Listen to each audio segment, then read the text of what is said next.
Welcome to the Clear Sight channel, where we talk about eye conditions and better eye health.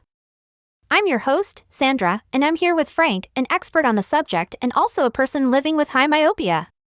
Frank, thank you for joining us. Thank you, Sandra, and all of you for listening to this podcast. Today we will be talking about atropine and myopia control. To start off, can you tell us what is myopia and why is it a global health issue? Sure. Myopia, or nearsightedness, is a condition that affects a large number of people globally, with prevalence rates doubled in the US in the past 30 years, and even higher in many Asian countries. With 5 billion people at risk of developing myopia, including 10% who face a risk of high myopia, this eye condition is a huge public health issue. Furthermore, myopia control in children is important because, if left untreated, many will grow up with an increased likelihood of developing a number of vision-threatening eye complications, such as myopic macular degeneration, cataracts, glaucoma, and retinal detachment. That's a lot of people who will be affected. We need ways to address the myopia pandemic. So let's talk about what is atropine and how does it work to control myopia. Atropine is one of the most effective myopia control treatments available. It is an antimuscarinic, a subtype of anticholinergic agent that induces pupil dilation. It has been used to treat myopia since the 19th century, and it is thought to work by blocking the accommodative function of the eye. However, more recent research suggests it may work through non-accommodative mechanisms. Studies in animal models suggest atropine may alter retinal neurotransmission by acting on extraretinal muscarinic receptors, possibly in the retinal pigment epithelium, choroid, or sclera. It has been found to increase dopamine release, which controls eye growth. Frank, we were talking about some interesting history of atropine before the podcast started. Can you share with us some interesting facts about atropine? Sure. The active ingredient of atropine, which is from a plant extract, has been referenced since 1550 BC. Its name is derived from the Atropa belladonna plant, also known as deadly nightshade. Belladonna, meaning beautiful woman, refers to its use by women in the 19th century to dilate their pupils for cosmetic purposes. It was first recommended as a treatment for myopia in 1864 by Dutch ophthalmologist Franciscus Donders.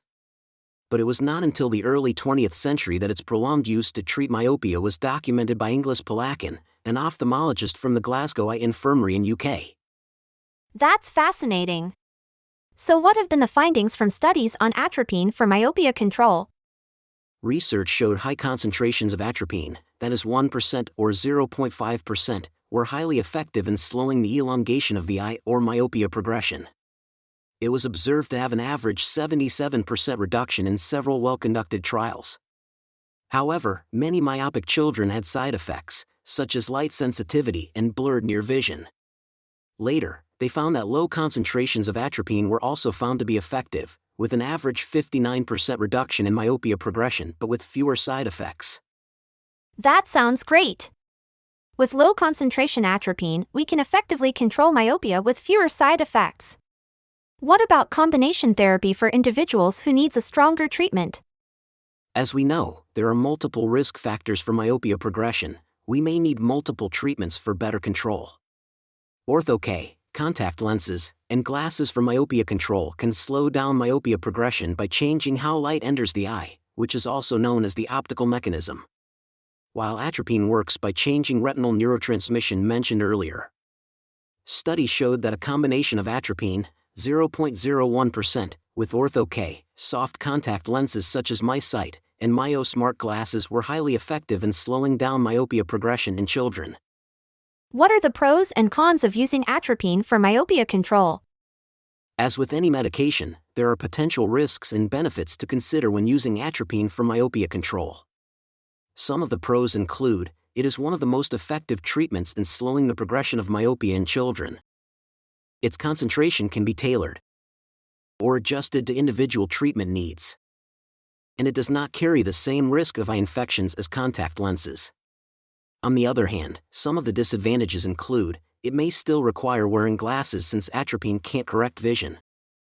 It can have concentration-dependent side effects. Myopia control in children is an off-label use of atropine. And there is no factory-sealed low-concentration atropine available. Frank, you mentioned about atropine and myopia control is an off-label use. Can you add some color to that? Off-label use is when a drug approved for one indication is used for another medical purpose. Some of you may be wondering why healthcare providers or a doctor would want to prescribe a drug to treat a disease or medical condition that the drug is not approved for. Doesn't that expose them to potential medical malpractice with legal implications? First of all, it's legal and accepted by medical professionals. As long as there is scientific evidence indicating it is safe and effective, and is backed by expert consensus or medical practice guidelines. It is common that healthcare providers may suggest an approved drug for an unapproved use, if there is no other approved treatment available, or if approved treatments have been unsuccessful. This is why many U.S. eye doctors only suggest atropine after other options, even though there is level 1 evidence from the American Academy of Ophthalmology for its use. Thank you for explaining the using atropine for myopia control. To wrap up, do you have any closing advice for parents considering atropine for their child's myopia treatment? Absolutely. It's important to carefully consider the potential risks and benefits of atropine treatment with your eye doctor, especially if your child has any underlying health conditions. Your eye doctor can help determine the appropriate concentration, frequency of use, and monitoring plan for treatment. Thank you so much for your time. And thank all of you for listening to the podcast. If you like the content, please subscribe to the channel and hit that like button. See you next time.